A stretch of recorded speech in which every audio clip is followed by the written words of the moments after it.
Hello' everyone, মই অন্তিম নিব্লগলৈ স্বাগতম। দুপৰীয়া ভাত খাবলৈ লৈছোঁ। এইপিনে কচু আছিলে, কচু আৰু ঔটেঙা।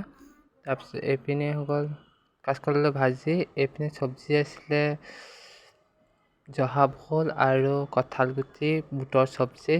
যিহেতু ভাতটো খাওঁ, আপোনালোকে দুপৰীয়া ভাত খালে কমেণ্ট কৰি জনাব। কচুটো ঔটেঙা দি বনাইছিলে, খাবলৈ বহুত ধুনীয়া হৈছিলে কচুটো। আপোনালোকে ভাত খালে নাই কমেণ্ট কৰি জনাব দেই। দুপৰীয়া আমি ভাত খাওঁ, মোৰ ভিডিঅ' মোৰ কেনেকৈ লাগে।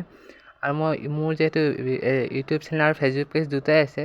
কালি নে পৰহি দাদাজনে মোক কমেণ্ট কৰিছে দাদা নে ভাইটি মই নাজানো, আৰু কৈছে কি খোৱা বোলে ভাত বোলে ভাত কমকৈ খোৱা যে এনেকৈ বুলি কৈছে, কমকৈ খোৱা এনেকৈ বুলি কৈছে মোক।